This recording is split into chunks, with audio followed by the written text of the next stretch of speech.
ആദ്യദിന പ്രേക്ഷക പ്രതികരണത്തെക്കുറിച്ച് നിർമ്മാതാവ് തന്നെ പറയുന്നിടത്ത് തന്നെ തുടങ്ങാം. മമ്മൂട്ടിയുടെ ഏറ്റവും വലിയ ഓപ്പണിംഗ് ആണ്. കേരളം കണ്ട ഏറ്റവും വലിയ 202 തിയേറ്ററിലാണ് ഓപ്പൺ ചെയ്തത്. അതിന്റെ സന്തോഷമുണ്ട്. ഏതും ഫാൻ വിളിച്ച് ഇരിച്ചു കൊണ്ടുവന്ന് നന്ദി ചേട്ടാണ് വിളിക്കുന്നത്. സന്തോഷമുണ്ട്. നമുക്ക് ഏറ്റവും നല്ല സിനിമയുടെ ഒരു പാർട്ടാകാൻ പറ്റിയതിൽ ആ സിനിമയ്ക്ക് അദ്ദേഹത്തോളം നന്ദിയുണ്ട്. ഈ ദിവസം തന്നെ എനിക്ക് തോന്നുന്നു വലിയ റെക്കോർഡുകൾ ഇടാൻ സാധ്യതയുണ്ട്. രാത്രിയിലുള്ള ടിക്കറ്റുകളും വിറ്റുപോയെന്നാണ് എല്ലായിടത്തും റിപ്പോർട്ട്.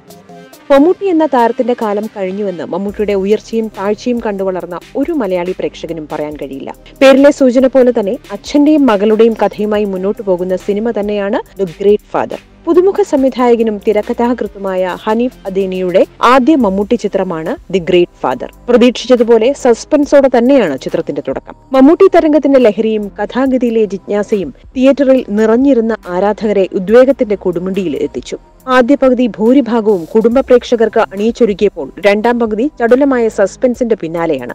മമ്മൂക്കയുടെ ഇൻട്രോ മുതൽ ഇന്റർവെൽ പഞ്ച് വരെ ഹരം കൊള്ളിക്കുമ്പോൾ ഡേവിഡിന്റെ കണ്ണീരിനൊപ്പം നിങ്ങളുടെ കണ്ണ് നനയിക്കുന്ന രംഗങ്ങളും സംവിധായകൻ അല്പം ലാഗ് പോലുമില്ലാതെ എടുത്തിരിക്കുന്നു. ഇന്റർവെൽ മുതൽ നമ്മൾ പ്രതീക്ഷിക്കാത്ത രീതിയിൽ പടം മുന്നോട്ടു പോകുമ്പോൾ വെറൈറ്റി മേക്കിംഗ് കൊണ്ട് സംവിധായകൻ കയ്യടി നേടുന്നു. മമ്മൂട്ടിയുടെ ആരാധകർ കയ്യടി കൊണ്ട് ഓരോ സീനും തകർക്കുമ്പോൾ നിങ്ങളുടെ കൈയും അറിയാതെ പരസ്പരം കൂട്ടിമുട്ടുന്നുണ്ടെങ്കിൽ അത് തന്നെയാണ് മെഗാസ്റ്റാർ മമ്മൂട്ടി എന്ന വാക്കിന്റെ അർത്ഥം. അച്ഛൻ മകൾ ബന്ധത്തിന്റെ ഊഷ്മളതയും അപ്രതീക്ഷിത സംഭവങ്ങളും ദുരൂഹതകൾ നിറഞ്ഞ വില്ലൻ കഥാപാത്രവുമുള്ള ഫാമിലി ത്രില്ലർ സിനിമയാണ് ഇത്.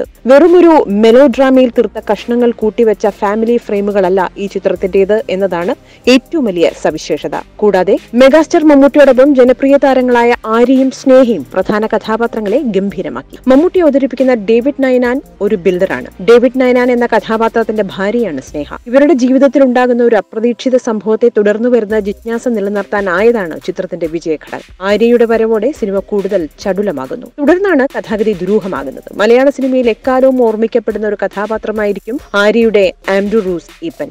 ഇന്നുവരെ കാണാത്ത ദുരൂഹതകൾ നിറഞ്ഞൊരു വില്ലൻ കഥാപാത്രമായാണ് ഇദ്ദേഹം പകർന്നാടുന്നത്. ഒരുപാട് പ്രത്യേകതകളുള്ള ഒരു വില്ലനിലേക്കുള്ള യാത്രയാണ് ചിത്രത്തിന്റെ രണ്ടാം പകുതി. ഡേവിഡ് നയനാനെ അവതരിപ്പിച്ച മമ്മൂട്ടിയുടെ ഗെറ്റപ്പിനെ വെല്ലുന്ന സ്റ്റൈലിഷ് ഷോട്ടുകളും എഡിറ്റിംഗും മികച്ച നിലവാരം പുലർത്തി. നല്ല ഇനീഷ്യൽ കളക്ഷനാണ് ലഭിക്കുന്നത് എന്നാണ് റിപ്പോർട്ടുകൾ സൂചിപ്പിക്കുന്നത്. അതിനാൽ മഹാനായ അച്ഛൻ അഥവാ ദ ഗ്രേറ്റ് ഫാദർ യഥാർത്ഥത്തിൽ മമ്മൂട്ടിയുടെ 2010 ശേഷമുള്ള മികച്ച ട്രാക്ക് റെക്കോർഡിന് സഹായിക്കുമെന്ന് നിർമ്മാതാക്കൾ പറയുന്നു.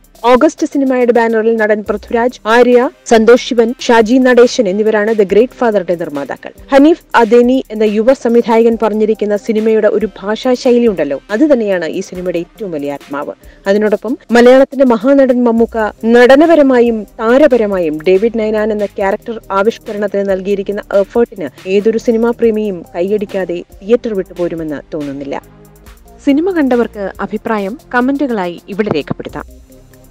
You're watching me and you're watching me on metromatney.com. on metromatney.com. metromatney.com. Subscribe for more videos. Subscribe for more videos. Subscribe here for more videos. Subscribe now. Thank you.